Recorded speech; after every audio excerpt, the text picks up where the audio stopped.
Hello, everybody. My name is Justin Ebright, and this is my project for week one in sports marketing.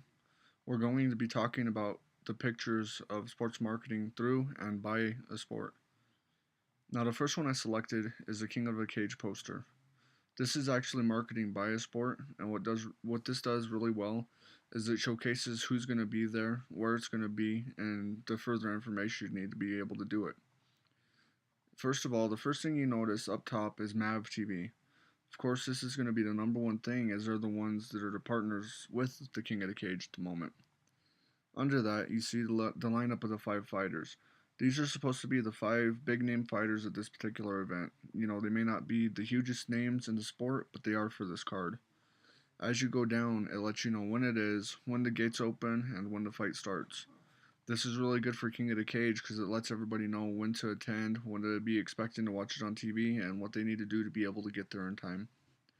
Now on the bottom left, you could see they even show where they're hosting it, down at San Manuel Indian Casino, and it gives the phone number. This allows people to be able to call the casino to get a hold of the sports bookers there and to be able to get tickets. They also have their own website down at the bottom, which actually does two things. It allows them to go online and further order tickets to find out how to get the pay-per-views, but it also draws them to their site to where potentially they could sell merchandise through the added traffic. They also do a good job of satisfying their sponsors and partners by having their names listed on here and their logos, which is another way to kill it. Now, what they'll do with this is they'll send it to different sports bars, to different arenas, and even post it on different places online.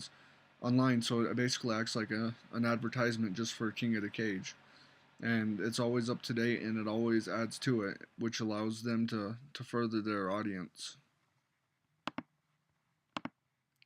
The next portion that we're going to be talking about is actually the marketing through a sport. Now, I've selected a NASCAR for this because what else is better for a rolling advertisement through a sport than this? Each each car will sell its own real estate to whoever the biggest bidder is, so they can bring in the most money to help work on their car to get the best stuff going and to provide revenue for the team owner. As you can see here, this is the Bass Pro Shops car.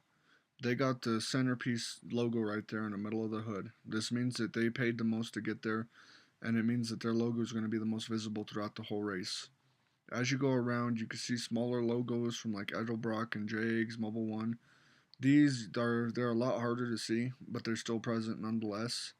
And as you get to the back of the car, you see another um, larger sponsor with Tracker Boats, McDonald's, and it ends up going toward the tail lights. Now, what this does really during the race, you're not going to see too much of this unless the car's in the lead, and even then, you're only going to see the top decals most of the time and only brief glimpses of the side ones.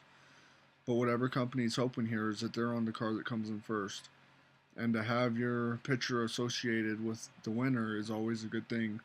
And what they do is they try to bring in the added NASCAR fans through doing that.